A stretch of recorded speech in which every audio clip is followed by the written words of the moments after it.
The letter arrived on a Tuesday afternoon when Hope Brennan was scrubbing floors at the boarding house, her knees aching against the worn wooden planks, and she nearly threw it away thinking it was another cruel joke from the town's young men who found entertainment in her misery.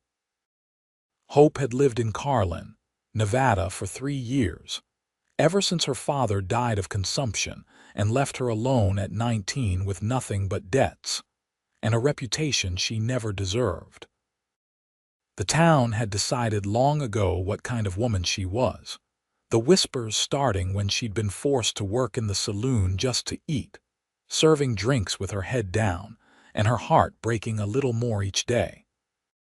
She never did anything improper, never went upstairs with the men, but in a town like Carlin in 1882, being poor and alone was enough to mark a woman as unworthy. The respectable families crossed the street when they saw her coming. The shopkeeper's wife made loud comments about fallen women whenever Hope entered the general store. Even the preacher looked through her, as if she were made of glass during the rare times she gathered enough courage to attend Sunday services. The letter was written in careful, measured handwriting that suggested education and patience. Hope sat on the back steps of the boarding house, her cleaning rag still clutched in one reddened hand, and read the words 3 times before she could believe them. Miss Brennan, my name is Preston Quad, and I am writing to you at the suggestion of Mrs. Eleanor Hartwell, who knew your late mother in San Francisco. I am a cattle rancher in need of a wife, and Mrs. Hartwell has spoken highly of your character and circumstances. I understand that you find yourself in a difficult situation in Carlin, and I would like to offer you an opportunity for a new beginning. I am 30 years old, of sound mind and body, and I own a ranch 15 miles north of town with good water and grazing land. I am not a romantic man, but I am fair and honest. If you are willing, I propose a marriage of mutual benefit and respect. I will expect a partner who can manage a household and withstand the hardships of ranch life. And in return, I will provide you with security, protection, and the respect due to any wife of mine. If this arrangement interests you, please meet me at the Carlin Hotel dining room this Friday at noon. Respectfully, Preston Quad. Hope's hands trembled as she folded the letter. She had heard of mail-order brides, of course, but she had never imagined herself as one. The thought of marrying a complete stranger terrified her, but what terrified her more was the alternative. Another year of scrubbing floors and dodging grabbing hands. Another year of hunger and humiliation. Another year of being the town outcast with no hope of anything better. She spent the next 3 days in a fog of anxiety and desperate hope. She had one decent dress, a faded blue cotton she had carefully mended and remended, and she washed it in the creek behind the boarding house, scrubbing until her hands were raw. She borrowed a flat iron from the boarding house cook, a kind woman named Martha who was one of the few people in Carlin who treated Hope with basic human decency. "You be careful, girl," Martha said as Hope pressed the dress with shaking hands. "A man who wants a wife through a letter might be desperate for reasons you do not want to discover." "I am already desperate," Hope replied quietly. "What more can I lose?" Martha had no answer for that, just pressed a small cloth bundle into Hope's hands. Inside were 2 biscuits with honey and a hard-boiled egg. "For the nerves," she said. "You will need your strength." Friday arrived with the kind of brilliant blue sky that made the Nevada desert look almost beautiful, though the September heat was already fierce by mid-morning. Hope dressed carefully, braiding her long honey-colored hair and pinning it up as neatly as she could manage. She had no mirror except for a small broken piece she had found in the trash, but she did her best. She was not beautiful by conventional standards, her face too angular, her body too thin from years of not quite enough food, but her eyes were a clear gray-blue and her hands, though work-worn, were graceful. The walk to the Carlin Hotel felt like walking to her own hanging. Every person she passed seemed to stare, to whisper, to judge.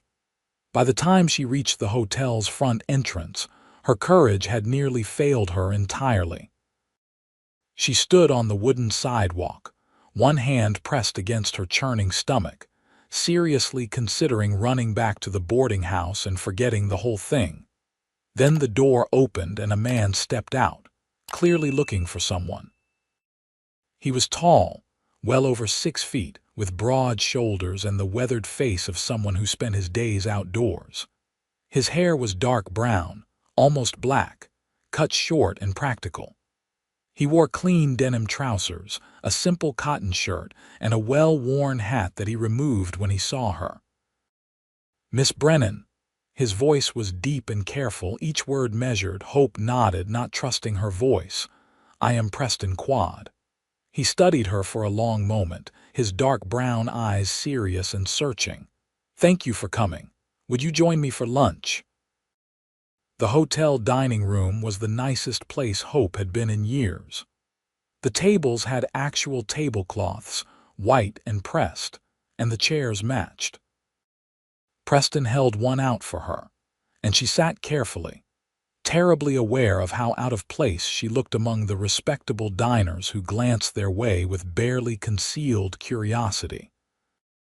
A waitress appeared, a woman Hope recognized from church, someone who had once loudly proclaimed that women like Hope should not be allowed in decent establishments.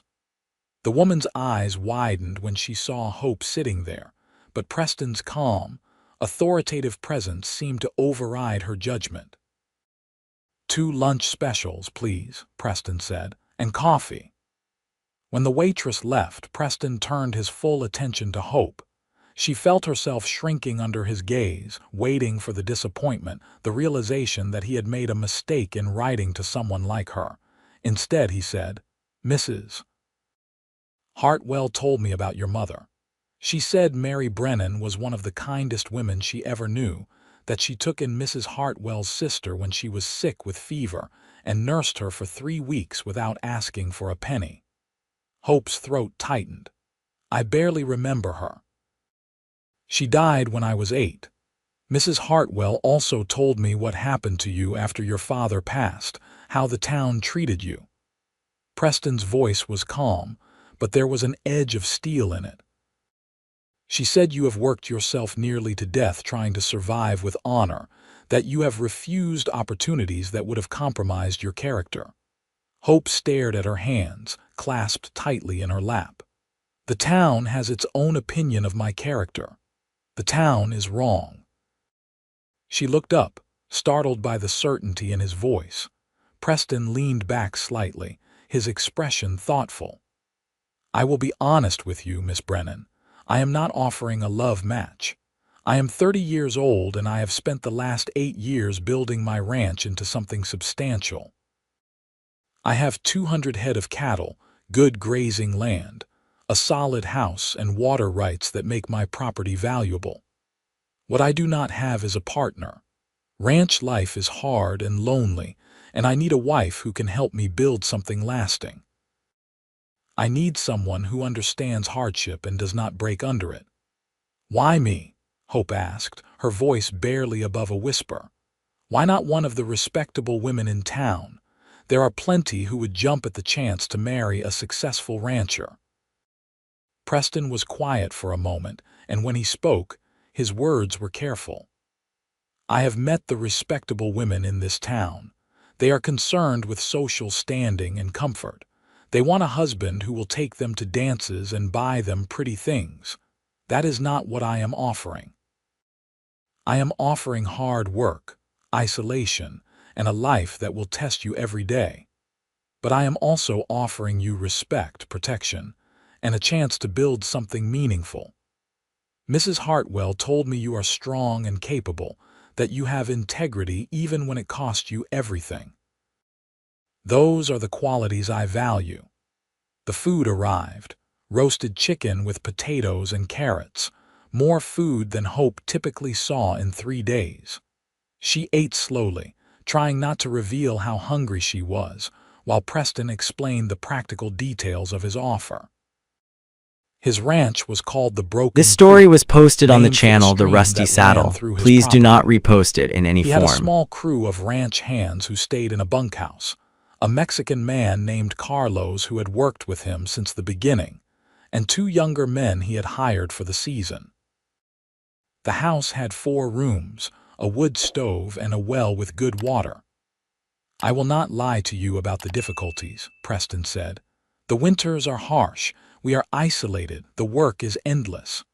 There are dangers, rustlers, and predators, and the simple, brutal fact of the land. But if you are willing to take the risk, I promise you this. I will treat you with respect. I will protect you and provide for you. I will never raise my hand to you or speak to you with cruelty. And I will give you a home where you are valued, not judged." Hope set down her fork, her heart pounding. "When would this marriage take place?" "Today, if you are willing. I have already spoken with the justice of the peace. We can sign the papers this afternoon and you can come home with me tonight." The speed of it made her dizzy. This morning she had been a lonely outcast scrubbing floors. Tonight she could be a married woman with a home of her own.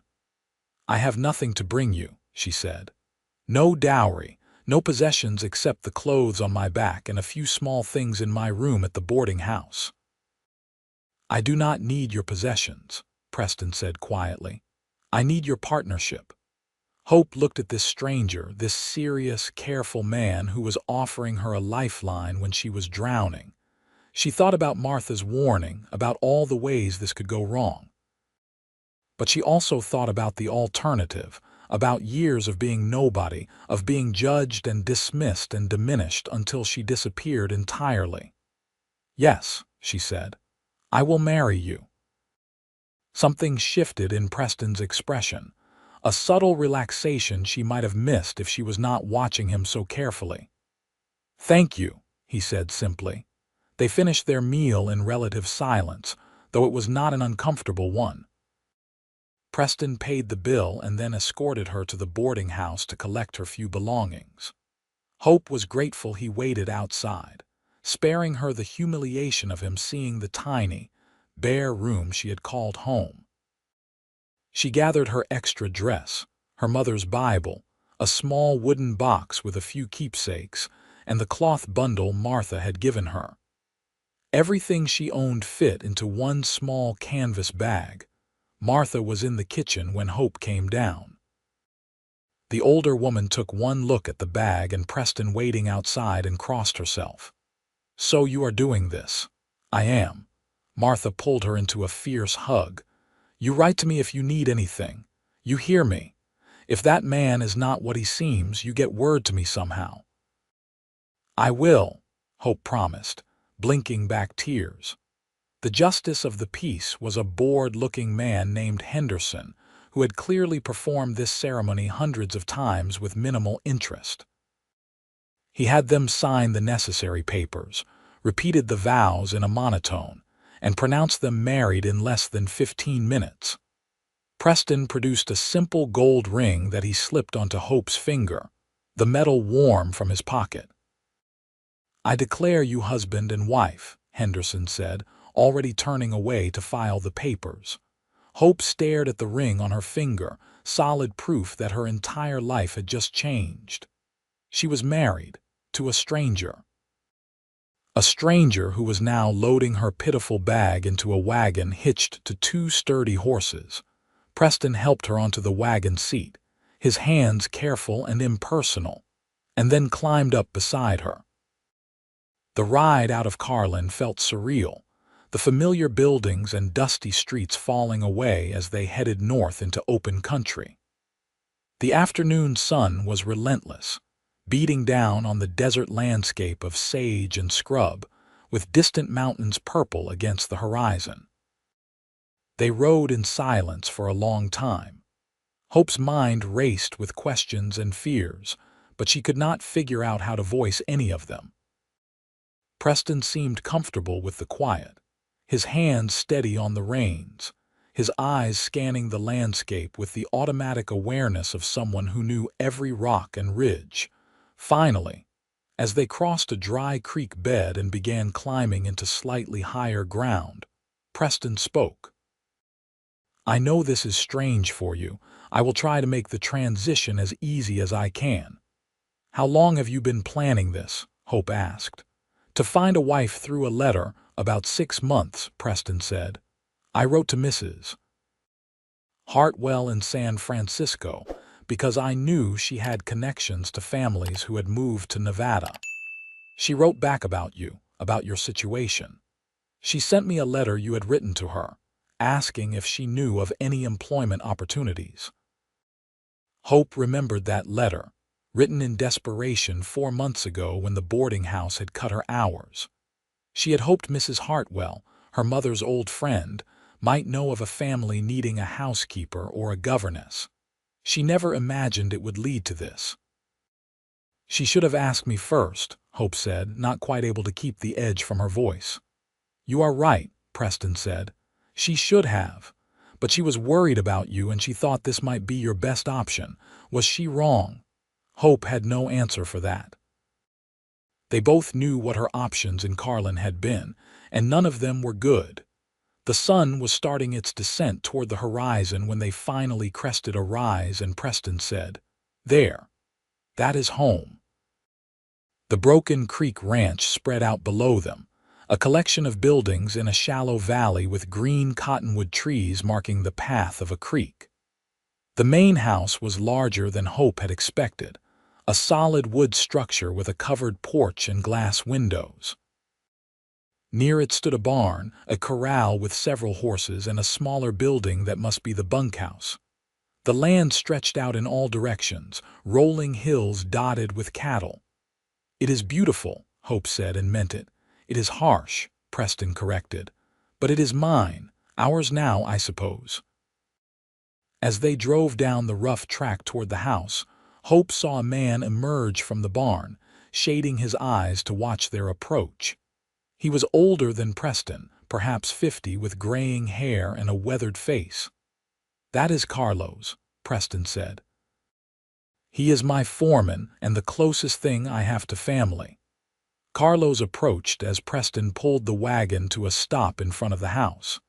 His eyes went to Hope with frank curiosity, but his expression remained neutral. "Carlos, this is my wife, Hope," Preston said as he helped her down from the wagon. "Hope, this is Carlos Mendez. He keeps this place running." "Senora," Carlos said with a slight nod. "Welcome." "Thank you," Hope said, unsure of what else to say. "The boys are still out with the herd in the north pasture," Carlos said to Preston. "I told them you would be back by evening." "Good. We will leave them to it tonight." Preston picked up Hope's bag. "I will show my wife the house." The interior of the house was simple but well built. The front door opened directly into a main room with a stone fireplace, a dining table, and several sturdy chairs. To the left was a kitchen area with a large wood stove, open shelving with dishes and supplies, and a work table. 2 doors led off the main room to what must be bedrooms, and there was a ladder leading up to what looked like a loft. "The bedroom on the right is mine," Preston said, setting her bag down near the fireplace. "The one on the left was my brother's, but he moved to California 2 years ago. You can use that room." Hope turned to look at him, confusion and relief warring in her chest. "Separate rooms." "I told you this was a marriage of mutual benefit and respect," Preston said. "I will not force myself on you. If and when you want more from this arrangement, you will let me know. Until then, you have your own space." The relief nearly buckled her knees. She had been preparing herself for this night, for the obligation she assumed came with marriage, and the reprieve felt like a gift she had not dared to hope for. "Thank you," she whispered. Preston nodded once, as if they had just concluded a business arrangement. "You must be tired. I need to check on a few things in the barn, but there is bread and cheese in the kitchen if you are hungry. Your room should have everything you need, but if it does not, let me know." He left her there, alone in this strange house that was now supposedly her home. Hope stood in the middle of the main room for a long moment, trying to absorb the reality of where she was. This Then she story was moved to the posted on the kitchen, channel The found the Rusty bread Saddle. and cheese Please do not Preston had repost it mentioned, in and any ate form. standing at the work table. The bread was fresh, probably baked by Carlos, and the cheese was sharp and good. After months of watery stew and stale bread, it tasted like luxury. When she finished eating, she explored the room that was now hers. It was small but clean, with a narrow bed covered in a simple quilt, a chest of drawers, and a small table with a basin and pitcher for washing. There was even a window with real glass, looking out over the creek. Hope unpacked her meager belongings, putting her extra dress in the chest, her mother's Bible on the small table, and her wooden box on the windowsill. Then she sat on the bed and, for the first time in years, allowed herself to cry. Not from sadness, exactly, but from the overwhelming weight of change, from relief and fear and exhaustion all tangled together. She heard Preston return to the house sometime later, heard him moving around in the main room, the sound of water being poured, a chair scraping against the floor. She washed her face in the basin, took down her hair and braided it for sleep, and changed into her nightgown, the worn cotton soft from years of washing. Then she lay in the narrow bed and listened to the unfamiliar sounds of the ranch at night, the distant lowing of cattle, the rustle of wind in the cottonwoods, the creak of the house settling. She was married. She was Mrs. Preston Quad. She was no longer the town outcast with no future. But she was also alone in a strange place with a man she did not know, and the reality of what she had agreed to felt suddenly overwhelming. Sleep came eventually, dragging her down into dreams of endless desert roads and letters written in careful handwriting. Morning came early at the Broken Creek Ranch. Hope woke to the sound of roosters and men's voices outside, momentarily disoriented by the unfamiliar room. Then memory returned in a rush, and she sat up, her heart pounding. Her wedding day. Except it was the day after now, and she was waking up in her husband's house, in a separate bed, still herself, but also fundamentally changed. She dressed quickly in her work dress, braided her hair, and emerged from her room to find the main room empty, but with clear signs that Preston had been up for hours. There was a fire already burning in the stove, coffee in the pot, and a basket of eggs on the kitchen table. Hope stood uncertainly, unsure of what was expected of her.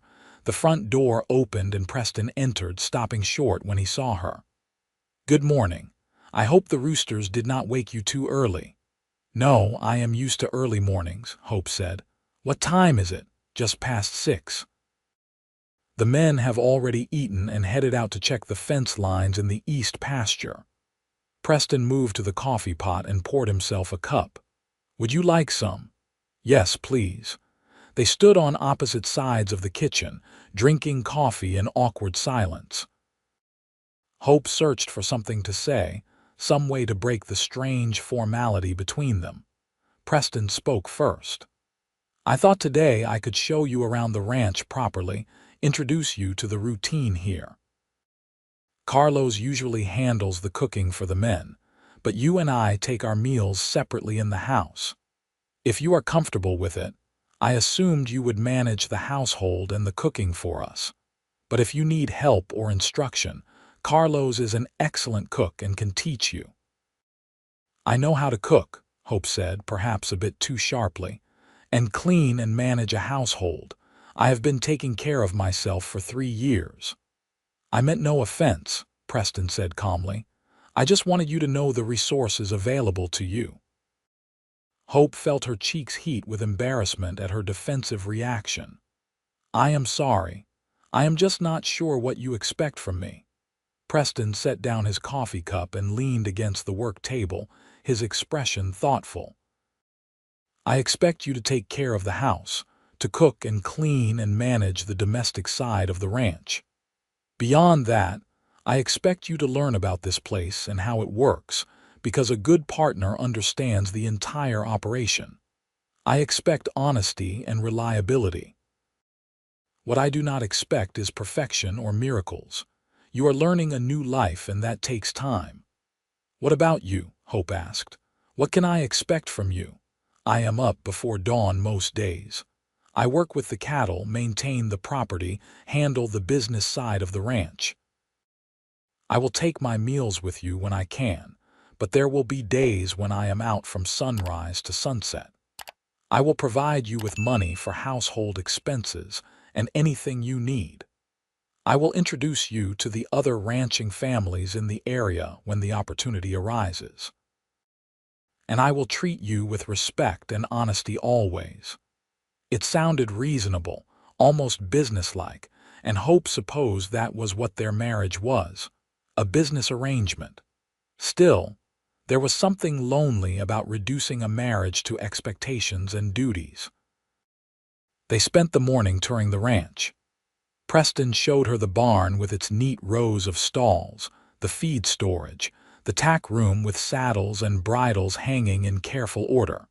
He introduced her to the horses, a dozen sturdy animals used for working the cattle. There was one smaller mare, a gentle dapple gray, that Preston said could be hers if she wanted to learn to ride. I know how to ride, Hope said. My father taught me when I was young, though I have not been on a horse in years. Good. Having your own mount will give you independence. The nearest neighbor is 5 miles south, and town is 15 miles. You should be able to travel on your own if you need to. They walked along the creek, and Preston explained the water rights that made his property so valuable. The Broken Creek flowed year-round, fed by springs in the mountains, and he had legal rights to divert water for irrigation and livestock. Several other ranchers had tried to buy him out over the years, but he had refused all offers. This land is my future, he said, gazing out over the rolling hills dotted with grazing cattle. I came here 8 years ago with almost nothing, worked as a ranch hand for 2 years to learn the trade, and then bought this property with every penny I had saved. I have built it into something substantial, and I intend to keep building. What made you come here? Hope asked. To Nevada, to ranching. Preston was quiet for a moment. My father was a shopkeeper in Missouri. He wanted me to follow him into the business, to spend my life behind a counter in a town where everyone knew my business and nothing ever changed. I wanted something different, something I could build with my own hands. When he died, my mother and brother thought I was crazy to sell my share of the shop and head west, but I knew if I did not do it then, I never would. There was something in his voice, a hint of old pain or maybe just determination, that made Hope see him differently. He was not just the stranger who had offered her a practical arrangement. He was a man who had taken risks, who had chosen a hard life because it was the life he wanted. You regret it? She asked. Never, Preston said simply. This is where I am supposed to be. They returned to the house for lunch, and Hope made her first meal as mistress of the Broken Creek Ranch. Simple sandwiches with leftover roast beef and pickles she found in the cellar. Preston ate with apparent appetite, complimenting the meal, though Hope suspected he was being kind given the simplicity of the food. In the afternoon, Carlos came to the house to discuss ranch business with Preston, and Hope took the opportunity to explore the cellar and pantry more thoroughly, taking stock of what supplies they had. She found flour and sugar, canned goods, dried beans, coffee, salt pork, potatoes, onions, and various preserves. It was well stocked, probably thanks to Carlos, but Hope already began making a mental list of things she could add, ways she could improve the household now that it was her responsibility. She spent the rest of the afternoon cleaning, though the house was already fairly neat. It gave her something to do with her nervous energy, and by evening she had scrubbed the floors, washed the windows, and reorganized the kitchen shelves to her liking. Preston came in as the sun was setting, dusty and tired. He stopped in the doorway, looking around at the house with surprise. This "You did story not was have to posted do on the all this channel The today," Rusty he Saddle. said. Please do "I not needed to make repost it in any myself form. useful," Hope replied. "Besides, I wanted to learn where everything is." She had prepared dinner, fried chicken with potatoes and green beans from the cellar, and they ate together at the table in companionable silence. Afterward, Preston helped her wash the dishes, which surprised her. She had never known a man to help with kitchen work. "My mother always said a partnership meant sharing the work," he explained when he saw her expression. "Besides, you cooked. It is only fair I help clean up." That night, they sat on the porch as darkness fell over the ranch. The September air had cooled significantly, and the sky filled with more stars than Hope had ever seen. In town, there were always lamps and buildings obscuring the view, but here the heavens stretched out in an endless canopy of light. "It is beautiful," Hope breathed. "It is one of my favorite things about this place," Preston said. "No matter how hard the day has been, the stars are always there." They sat in comfortable silence, and Hope felt some of the tension in her chest ease. This was strange and new and uncertain, but it was not unkind. Preston was not unkind. Maybe that was enough for now. The first week at the Broken Creek Ranch passed in a blur of learning and adjustment. Hope threw herself into managing the household, determined to prove her worth. She woke early each morning to make breakfast for Preston before he headed out to work, baked bread, scrubbed and cleaned and organized. She explored the property, learning the layout of the ranch and the rhythm of its daily operations. Preston was patient with her questions, explaining the cattle business and the seasonal work involved. In September, they were preparing for the fall roundup, gathering the cattle that had ranged freely over the summer grazing lands and sorting out which steers would be sold and which kept for breeding. It was hard, dangerous work that required skill and courage. The ranch hands, Carlos and the two younger men, Jake and Thomas, treated Hope with cautious respect. She suspected Preston had made it clear that she was to be treated as the lady of the house, and they kept their distance, removing their hats when they saw her and speaking politely. Carlos, especially, seemed to be watching over her, appearing at useful moments to show her where things were kept or to offer quiet advice about managing the household. "Senator Preston is a good man," Carlos said one afternoon when he stopped by the house to deliver fresh eggs from the henhouse. "He is fair and honest, and he works harder than any man I have known. You are lucky to have found each other." Hope was not sure luck was the right word for a marriage arranged through letters, but she appreciated Carlos's kindness. On Sunday, Preston suggested they ride to the neighboring ranch to meet the Caldwell family. "Roy and Martha Caldwell have the property 5 miles south," he explained. "They have been good neighbors, and Martha has been after me for years to find a wife. She will be pleased to meet you." The ride to the Caldwell Ranch gave Hope her first real chance to see the surrounding country. The land was harsh but beautiful, rolling hills of sage and grass with distant mountains providing a dramatic backdrop. Preston rode beside her on his big bay gelding while Hope rode the dapple gray mare, whose name was Dove. The mare was gentle and responsive, and Hope felt her confidence growing as they covered the miles. The Caldwell Ranch was smaller than the Broken Creek, but neat and well maintained. Martha Caldwell emerged from the house as they rode up, a plump woman in her 50s with a broad smile and sharp eyes that took in everything about Hope in one sweeping glance. "Preston Quad, you dark horse," Martha exclaimed. "You went and got yourself married without telling anybody. News travels fast, Preston said dryly as he helped Hope dismount. Carlos mentioned it when he was in town for supplies, Martha admitted. Now introduce me properly to your bride. Martha Caldwell, this is my wife, Hope. Hope, Martha and her husband Roy are our nearest neighbors. Martha pulled Hope into a warm hug before she could react. Welcome, dear girl. Come inside and tell me everything. Roy is out with the cattle, but he will be sorry he missed you. Inside the Caldwell house, Martha sat Hope down at her kitchen table and served fresh coffee and apple cake while peppering her with questions. Where was she from? How had she met Preston? How was she adjusting to ranch life? Hope answered carefully, editing the story to make it sound less desperate than it had been, and Martha listened with sympathetic understanding that suggested she read between the lines. Preston is a good man, Martha said, echoing Carlos's words. A bit too serious sometimes, too focused on building his ranch but good-hearted. You will do well together. I hope so, Hope said quietly.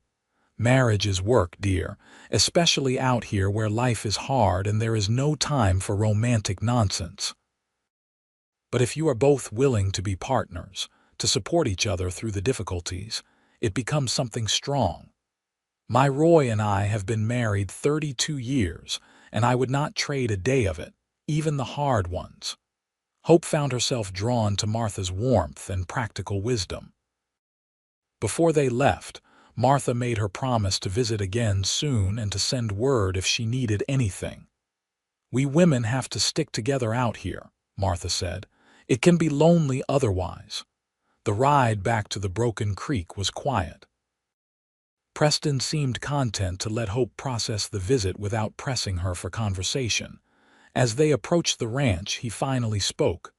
Martha is right, about marriage being work, but I think we are both people who understand hard work. Yes, Hope agreed. We are. That night, Hope lay in her narrow bed and thought about Martha's words. Partnership. Support through difficulties.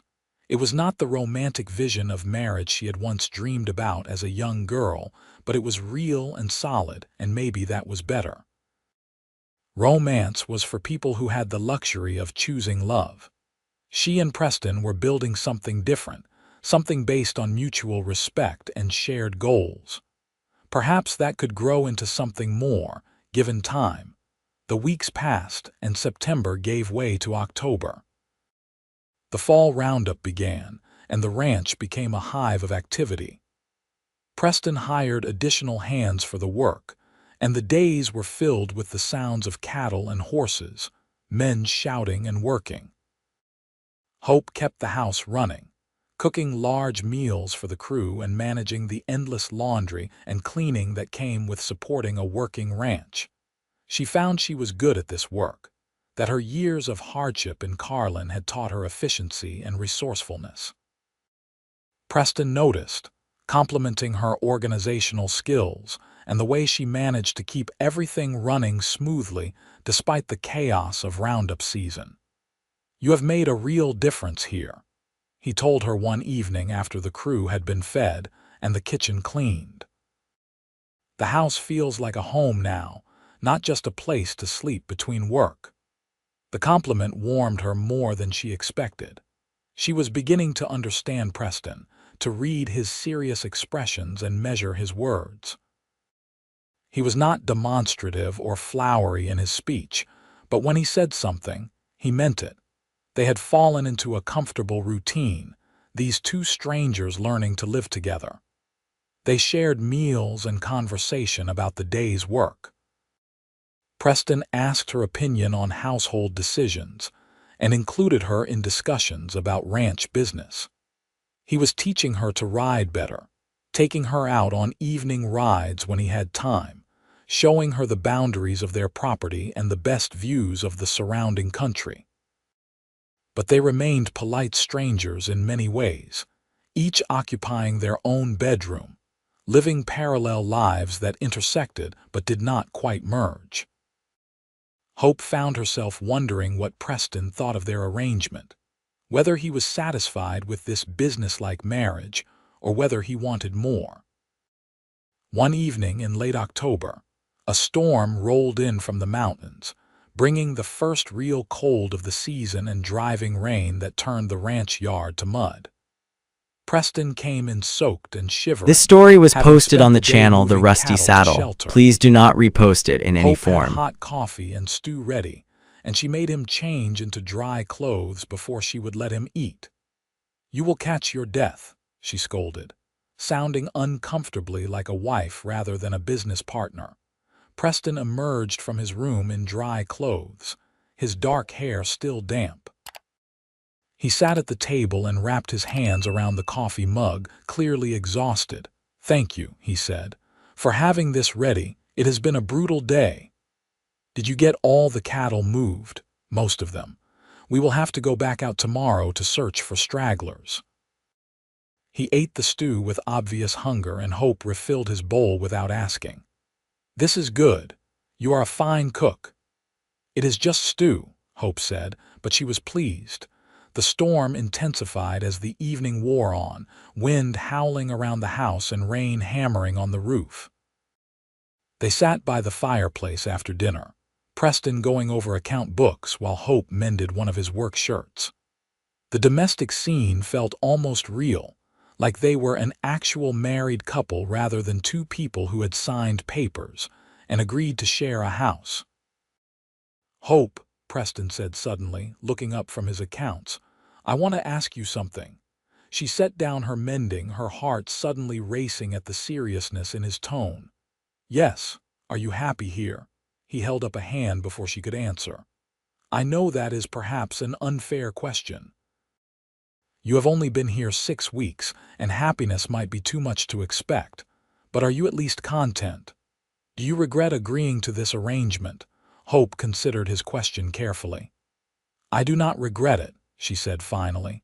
"Life here is hard, but it is honest work, and I feel useful. That is more than I had in Carlin. As for happiness, I think I am learning what that means again. I had forgotten what it felt like to not be afraid all the time, to not be constantly bracing for cruelty or judgment. So yes, I suppose I am content, and that is something I had not dared to hope for." Preston nodded slowly, his dark eyes searching her face. "I am glad. I have been concerned that perhaps I made you promises I cannot keep, that ranch life would be too harsh or isolated for you." "I am stronger than I look," Hope said. "I know. I have seen your strength these past weeks." Preston hesitated, then continued. "I want you to know that I value what you have brought to this place. You have made the Broken Creek a true home, and I am grateful for it. I know our arrangement is not conventional, but I hope that we can continue to build a real partnership." "I hope so too," Hope said softly. Something shifted between them in that moment, a subtle deepening of the connection they had been carefully building. Preston went back to his accounts and Hope to her mending, but the silence felt warmer now, more intimate. That night, lying in her bed listening to the storm, Hope found herself thinking not about what she had lost but about what she might be gaining. Preston was a good man, just as everyone said. He was fair and honest and hardworking. He treated her with respect and kindness. She was safe here, valued, given the space to heal from years of hardship. But she was also beginning to realize that she wanted more. She wanted to be more than Preston's business partner, more than the woman who managed his household. She was starting to care about him, to notice things like the way he smiled when something genuinely pleased him, the careful way he handled the horses, the quiet strength in his weathered hands. She was starting to want things she had told herself she had no right to want. November arrived with cold winds and occasional snow flurries. The roundup concluded successfully, and Preston took a portion of the herd to market, returning a week later with money to sustain the ranch through winter. He brought Hope a gift, a warm wool coat in deep blue and a pair of sturdy leather gloves. "Winter is hard here," he explained. "You will need these." Hope ran her hand over the soft wool, touched by the thoughtfulness. "Thank you. I have never owned anything this fine." "You are my wife," Preston said simply. "You should have what you need." They celebrated Thanksgiving quietly, just the two of them, with Carlos and the other hands joining them for a feast of roasted chicken, cornbread dressing, sweet potatoes, and the apple pie Hope had learned to make from Martha Caldwell's recipe. The men were awkward in the house, clearly unused to such domesticity, but grateful for the good food and the sense of family, however temporary. After the men returned to the bunkhouse, Preston helped Hope clean up the considerable mess. They worked side by side in comfortable silence, and when the last dish was dried and put away, Preston poured them each a small glass of whiskey. "To partnerships," he said, raising his glass. "To new beginnings," Hope added, and they drank. The whiskey burned pleasantly, warming her from the inside. Preston had built up the fire, and the house was cozy against the cold night outside. They sat on the sofa near the fireplace, a piece of furniture Hope had barely used before now, and talked about their plans for the winter months. "We will focus on maintaining the herd and the property," Preston said. "Winter is about survival more than growth. We have enough hay stored, and the cattle can winter in the lower pastures where there is more shelter. Carlos and I will need to check on them regularly, make sure none are stuck in drifts or injured." "What can I do to help?" Hope asked. "Keep the house running, keep us fed and warm. That is no small task when the snow is deep and the supplies are limited."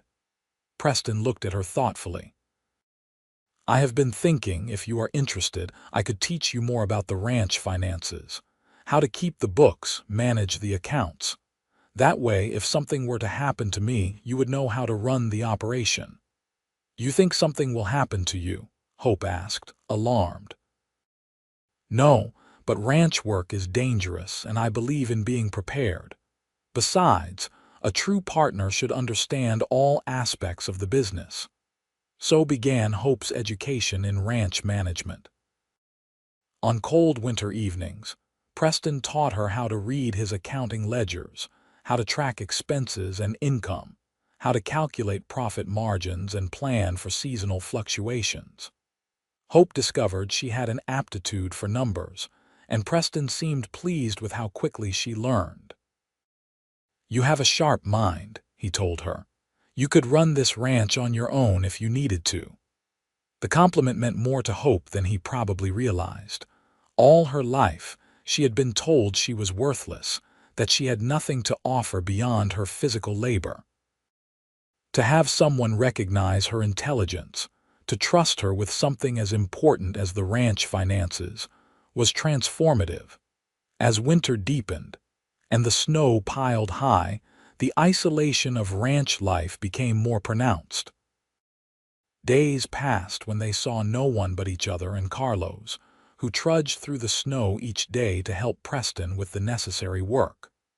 Hope found that the isolation did not trouble her as she had feared it might. She had grown accustomed to loneliness in Carlin, to being separate from community. Here, the isolation was different. She was not alone because she was rejected, but because the land itself was vast and empty. She and Preston grew closer during those long winter months. They had no choice but to rely on each other, to find entertainment and companionship within their small household. They read aloud to each other in the evenings, working through the small collection of books Preston owned. They played cards and chess. They talked about their childhoods, their dreams, their fears. Hope learned that Preston had a dry sense of humor that only emerged when he was truly comfortable. She learned that he had wanted to be a teacher when he was young, but had never had the opportunity for that kind of education. She learned that he was surprisingly well-read for a self-taught man, that he valued knowledge and was always looking to learn more. Preston learned that Hope had a beautiful singing voice, that her mother had taught her hymns and folk songs she could still remember. He learned that she was stubborn and proud, that she hated accepting help even when she needed it. He learned that her years as an outcast had left deep scars but had not broken her essential kindness. One evening in December, a blizzard trapped them in the house for 3 days. Even Carlos could not make it over from the bunkhouse, and Preston worried constantly about the cattle. But there was nothing to be done except wait out the storm, so they huddled near the fire, conserving fuel and food, and talked about anything and everything. "What did you dream about when you were young?" Preston asked. Before things became difficult, Hope considered the question. "I dreamed about being a teacher, actually, like you. I loved books and learning, and I thought it would be wonderful to help children discover that same love. But that requires education I never got, and then after my father died, it became about This story survival, was not posted on the dreams. channel The Rusty You would have Saddle. made a Please good do not teacher," repost it Preston in any said. form. "You have patience and clarity when you explain things." "And you?" Hope asked. "Do you still wish you had become a teacher instead of a rancher?" "No," Preston said without hesitation. "I found where I belong. But sometimes I wonder what else I might have been, what other versions of my life existed in possibilities I did not take." "We are the sum of our choices," Hope said. "Even the hard ones." "Especially the hard ones," Preston agreed. On the 3rd day of the blizzard, the storm finally broke, leaving the ranch buried under feet of snow but bathed in brilliant sunshine. Preston bundled up and fought his way to the bunkhouse to check on Carlos and the other men. They were fine, though cabin-fevered and worried about the herd. The men spent the next week digging out, creating paths between buildings and searching for cattle trapped in snowdrifts. They lost 3 steers, which Preston took hard, but the rest of the herd had survived by sheltering in the lee of hills and under cottonwood trees along the creek. Christmas arrived quietly. Hope baked special treats with their dwindling supplies, determined to mark the holiday somehow. She gave Preston a shirt she had sewn from fabric she found in Martha's last care package, spending secret evening hours stitching by lamplight after Preston had gone to bed. The shirt fit perfectly, and Preston wore it on Christmas Day with obvious pride. Preston gave Hope a package wrapped in brown paper, looking almost nervous as he handed it to her. Inside was a beautiful leather-bound journal and a set of good pencils. "I noticed you sometimes write in the margins of old newspapers," he explained. "I thought you might like something better, a place to record your thoughts or recipes or whatever you wish." Hope was speechless, touched by his observation and thoughtfulness. That night she made the first entry in her new journal, Christmas 1882. "I am married 6 months today to a man I barely knew, and I am beginning to realize that I am falling in love with him." January was brutal, the coldest winter Preston could remember. They lived in close quarters, conserving heat by keeping only one room warm, sleeping in shifts near the fire when the temperature dropped so low that water froze inside the house. The work was relentless and exhausting, breaking ice on the creek so the cattle could drink, feeding hay to animals that could not forage through the deep snow, hauling firewood from the dwindling woodpile. Through it all, Hope and Preston worked as a team, supporting each other through the hardest moments. When Hope came down with a fever in late January, Preston nursed her with gentle care, bringing her water and broth, sitting by her bedside through the worst of it. When the fever finally broke, Hope opened her eyes to find Preston asleep in the chair beside her bed, exhausted from days of worry and work. "Preston," she whispered. He woke instantly, leaning forward. "How do you feel?" "Better. Weak, but better." She reached out and took his hand. "Thank you for taking care of me." "Of course," Preston said, as if there had never been any question. His hand was warm and calloused in hers, and Hope realized she did not want to let go. "Preston, I need to tell you something. He looked at her, his dark eyes concerned. "What is it?" "I am grateful for everything you have done for me, for the life you have given me here. But I also want you to know that somewhere along the way, this stopped being just an arrangement for me. I have come to care for you, to value not just the security you provide, but who you are as a person. I do not expect you to feel the same way, and I will not make things awkward by demanding more than you want to give, but I needed you to know." Preston was quiet for a long moment, his expression unreadable. Then he raised her hand to his lips and kissed her knuckles gently. "Hope, I have been trying to find the right words to tell you the same thing for weeks now. I married you because I needed a partner, but I have come to want more than partnership. I have come to want you, to care about your happiness beyond just our arrangement. I see your worth, beautiful soul, and I want you to know that you are not just my wife on paper anymore. You are in my heart." Tears spilled down Hope's cheeks, but they were good tears, joyful tears. "Truly, truly," Preston said firmly. "I know I am not romantic or eloquent, but what I feel is real. You have brought light and warmth to this place and to my life. I do not want a marriage of convenience anymore. I want a real marriage if you will have me." "Yes," Hope said, laughing through her tears. "Yes, I will have you." Preston leaned down and kissed her, gentle and careful as if she were something precious.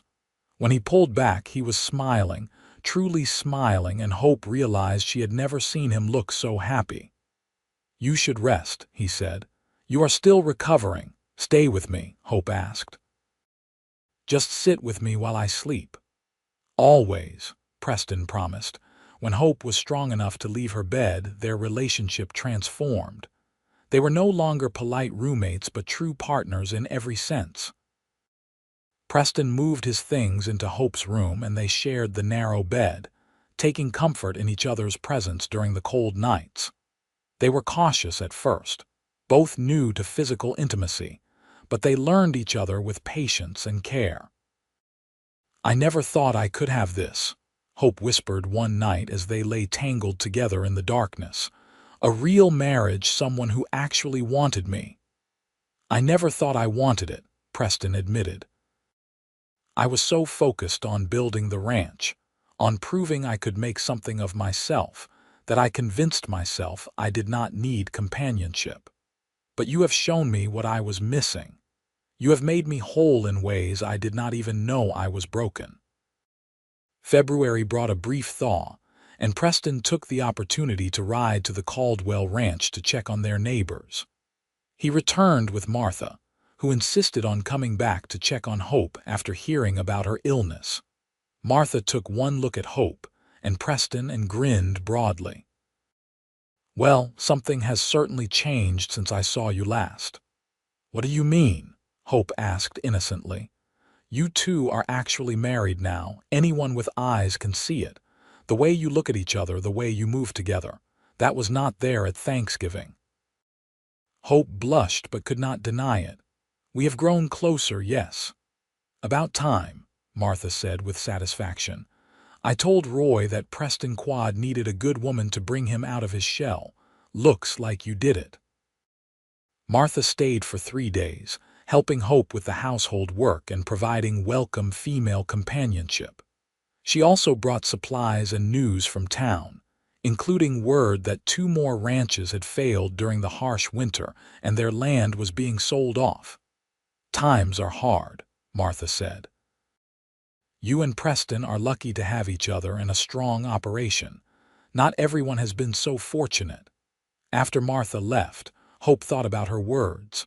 She was lucky, incredibly so. A year ago, she had been alone and desperate in Carlin with no future and no hope. Now she had a home, a purpose, and a husband she genuinely loved. The transformation felt almost miraculous. Spring arrived slowly, the snow melting in fits and starts throughout March. As the land emerged from winter's grip, the ranch roared back to life. There were calves to tend, fences to repair, fields to prepare for planting.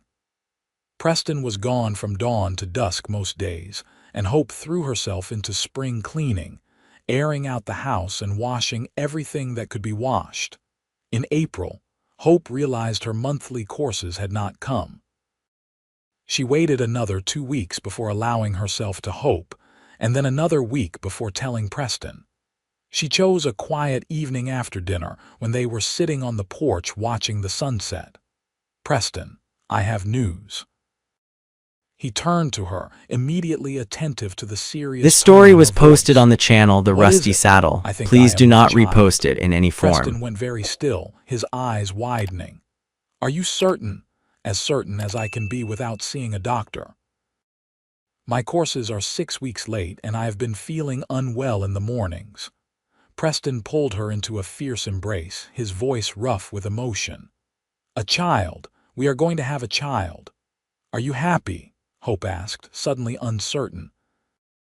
"We have not discussed children, and I know this will change everything." "Happy?"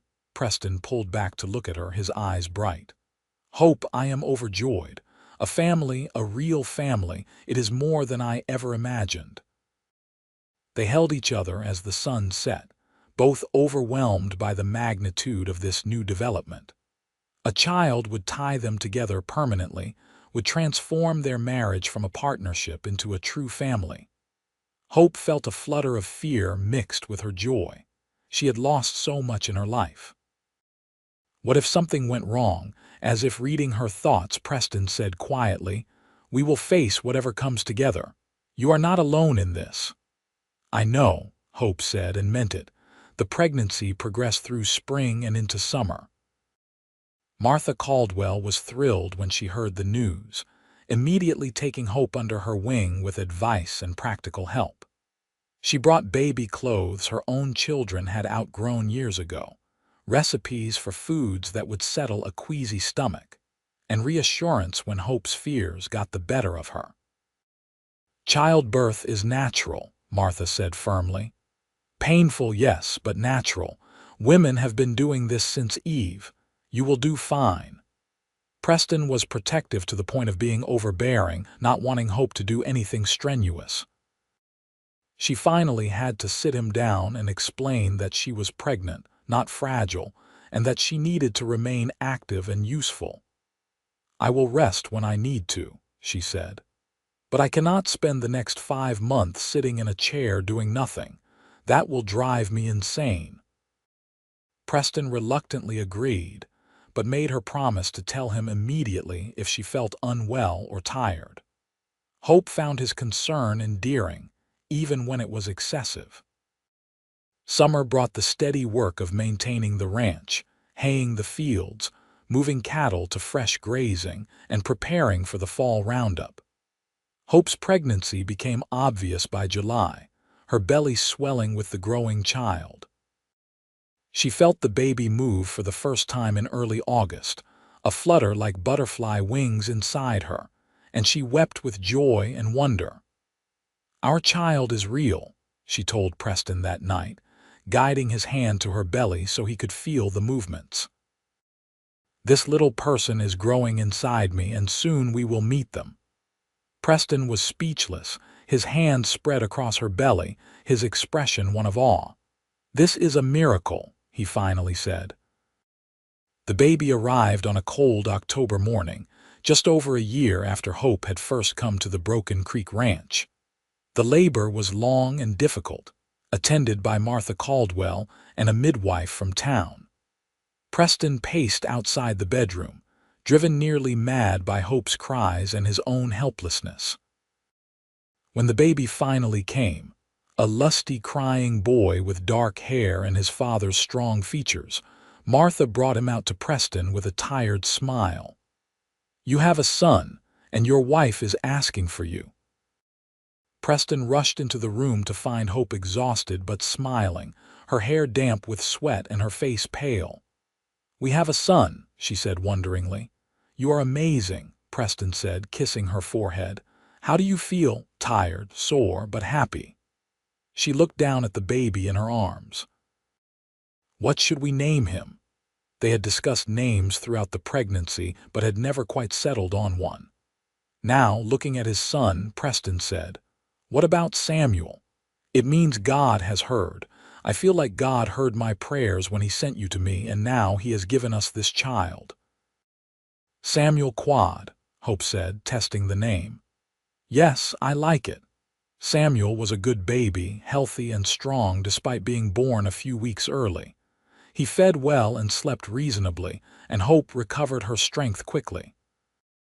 Preston was a devoted father, spending every free moment with his son, holding him and talking to him and marveling at every tiny feature. "I never knew I could love someone this much," Preston admitted one evening as he rocked Samuel to sleep. "First you, and now him. My heart feels too full sometimes." "I know exactly what you mean," Hope said, watching her husband with their son and feeling overwhelmed with gratitude. Winter came again, but this time they faced it as a true family, the three of them warm and safe in their home. Hope marveled at how much her life had changed in just over a year. She had gone from being a lonely outcast with no future to being a wife and mother with a loving husband and a beautiful son. She had found her place, her purpose, her home. As the years passed, the Broken Creek Ranch continued to prosper. Preston expanded the herd and eventually purchased additional land, building the operation into one of the most successful ranches in the region. Hope managed the household and the ranch accounts with skill and efficiency, earning respect from the neighboring ranchers and their families. Samuel grew into a bright, energetic boy who loved the ranch and everything about it. He followed Preston everywhere he could, learning about cattle and horses and the land from his father. When he was 3 years old, Hope gave birth to a daughter they named Mary after Hope's mother. 2 years after that, another son arrived whom they named James. The house that had once felt empty and lonely was now full of laughter and noise, of children running and playing, of family dinners and bedtime stories. Hope looked back on that day 15 years ago, when she had received Preston's letter, and could hardly believe how much had changed. It was a spring evening in 1897, and the family was gathered on the porch, watching the sunset. Samuel, now 14, was telling his younger siblings about his plans to breed horses when he was older. Mary, a serious 11-year-old with her mother's gray-blue eyes, was reading by the fading light. James, the baby at 9 years old, was building something complicated with sticks and string. Preston sat beside Hope, their hands intertwined, and looked out over the land they had built together.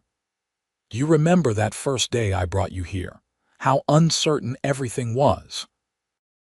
"I remember being terrified," Hope admitted. "I had no idea if I was making the right choice. And now I know it was the best choice I ever made." She squeezed his hand. "You saved my life, Preston. You gave me a home and a family and a reason to believe in myself again." "No," Preston said quietly. "We saved each other. I was building a ranch, but I was not building a life. You showed me the difference. You made all of this mean something." He gestured to their children, to the ranch spread out before them, to the life they had created together. "That day I wrote you that letter, I thought I was looking for a practical solution to a problem. What I found was so much more. I see your worth, beautiful soul, and I am grateful every day that you took a chance on a stranger with a ranch and a letter." Hope leaned her head against his shoulder, comfortable and content. "We built something good here, did we not? We built something extraordinary," Preston corrected. As the sun set over the Broken Creek Ranch, painting the sky in shades of gold and purple, Hope reflected on the journey that had brought her here. She had been the town outcast, the woman no one wanted, the person society had written off as worthless. But Preston had seen something different. He had seen her strength, her character, her worth. He had given her a chance when no one else would, and together they had built not just a successful ranch but a genuine love story. Their marriage had started as a practical arrangement between strangers, but it had become something beautiful and real, a partnership based on mutual respect that had deepened into profound love. They had faced hardships and challenges, harsh winters and difficult seasons, but they had faced them together, supporting each other through every trial. Now, surrounded by their children and the life they had built, Hope knew that she was exactly where she was meant to be. She was no longer an outcast. She was Hope Quad, beloved wife and This mother, story was co-owner posted of on a the channel The thriving Rusty ranch, Saddle. a Please do valued not member of her repost it in community. any form. She had found her worth not through others' validation, but through her own strength, and through the love of a good man who had looked past society's judgments to see her true self. Preston pressed a kiss to her temple, and their children continued their evening activities, secure in the warmth and stability their parents had created. The ranch stretched out around them, a testament to years of hard work and dedication, but more than that, a testament to the power of taking chances, of choosing partnership over loneliness, of believing that every person has worth even when the world says otherwise. "I love you," Hope whispered. "I love you too," Preston replied, "always." And on the porch of their home, as the stars began to emerge in the darkening sky, the Quad family sat together, living proof that sometimes the most unlikely beginnings lead to the most beautiful endings, that strangers can become soulmates, and that a desperate arrangement can transform into the deepest, most enduring kind of love. The years continued to pass, each one adding new chapters to their story. Samuel eventually did pursue his dream of breeding horses, establishing a successful side business that complemented the cattle ranch. He married at 22, bringing his bride to live on the Broken Creek and build a house on the eastern section of the property. Mary surprised everyone by developing a passion for teaching, and Preston and Hope supported her dream, sending her to normal school so she could become the teacher both of her parents had once wished to be. She returned to Carlin and opened a small schoolhouse, finally giving the town's children the education they deserved. James proved to have a head for business, taking over more and more of the ranch's financial management as he grew older, giving his parents the freedom to finally slow down a bit. Preston and Hope aged gracefully together, their love deepening with each passing year. They became grandparents, then great-grandparents, watching their family tree spread and flourish. The Broken Creek Ranch remained in the family, passed down through generations, a lasting legacy of what two people could build when they chose to see each other's worth. On their 30th wedding anniversary in 1912, their children threw them a party, inviting friends and neighbors from all over the region.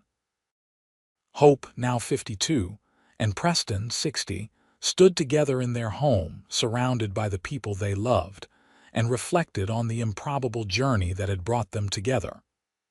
"You remember what you said in that first letter?" Hope asked Preston as they slow danced to fiddle music in their own front room. "That you were not a romantic man," Preston laughed, the sound warm and rich. "I was a fool. I just had not yet learned what romance truly meant. It is not flowers and poetry. It is building a life with someone, supporting each other through every challenge, choosing each other again and again, day after day. It is seeing someone's worth when the rest of the world is blind," Hope added. "It is offering a hand to someone who is drowning and then walking beside them forever after." "It is love," Preston said simply. "Real, enduring, tested by fire love." They danced until late into the night, celebrating not just 3 decades of marriage but a lifetime of partnership, of choosing each other, of building something beautiful out of desperate circumstances and honest effort. When the party finally ended and their children and grandchildren had departed, Preston and Hope sat together on their porch, the same spot where they had spent countless evenings over the years. The ranch was quiet now, peaceful under the starlight. "Regrets?" Preston asked, a question he still posed occasionally even after all these years. "Never," Hope said firmly. "Not a single one. That letter you sent changed my life in ways I could never have imagined. You gave me everything that mattered, a home, a family, respect, love, and most importantly, you gave me back myself. You helped me remember my own worth. And you gave me a reason for all of this." Preston gestured to the ranch around them. "A purpose beyond just building and acquiring. You made me understand what it means to truly live, not just exist." They sat in comfortable silence. Two people who had started as strangers brought together by circumstance and necessity, who had become the great love of each other's lives. Their story was not the fairy tale romance of storybooks, but it was real and hard-won and precious beyond measure. Hope thought back to that frightened girl she had been 30 years ago, scrubbing floors in a boarding house, believing she had no value and no future. If she could go back and tell that girl what was waiting for her, what her life would become, she would never have believed it. But it was all true, all real, all the result of one man seeing past society's judgments to recognize her true worth. "Thank you," she said to Preston, as she had said so many times over the years, "for taking a chance on me." "Thank you for saying yes," Preston replied, "for trusting a stranger with a letter and a promise." As they rose to go inside, their steps slower now but still perfectly matched, Hope felt the profound contentment that comes from a life well lived and love well earned. She was no longer the town outcast. She had not been for 30 years. She was Hope Quad, cherished wife, devoted mother, proud grandmother, and living proof that sometimes the most beautiful stories begin with the simplest acts of seeing and valuing another human being.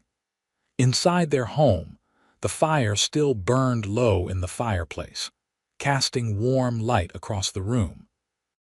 Preston banked the coals for the night while Hope checked that everything was secure. Then, hand in hand, they went to their bedroom, the same room where Hope had once slept alone and uncertain, now shared for 3 decades with the man she loved. "Good night, beautiful soul," Preston said, pulling her close. "Good night, my heart," Hope replied. And in the quiet darkness of the Nevada night, surrounded by the life they had built together, Preston and Hope Quad slept peacefully. Two souls who had found each other against all odds and had made something extraordinary out of a simple letter and an agreement between strangers.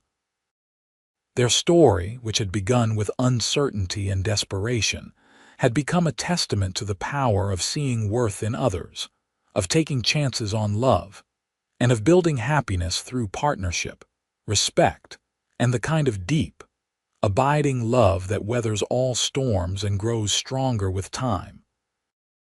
The town of Carlin had long since forgotten that Hope was once the woman they had shunned and dismissed.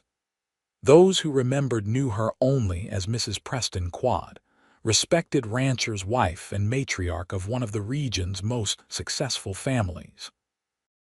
The transformation was complete, not because Hope had changed who she was, but because she had finally been given the opportunity to show her true self, and because one man had looked past the surface to see the beautiful soul within. Their legacy lived on in their children and grandchildren, in the ranch that continued to thrive, in the community they had helped build, and in the simple truth they had proven through their lives together. That worth is inherent, not assigned, that love can grow from the most practical beginnings, and that sometimes the bravest thing a person can do is trust a stranger's letter and take a chance on a new beginning. As dawn broke over the Broken Creek Ranch the next morning, Preston and Hope woke together as they had for 30 years, ready to face another day side by side. Two people who had started as strangers and had become each other's home. Proof that the most unlikely matches can create the most enduring love stories.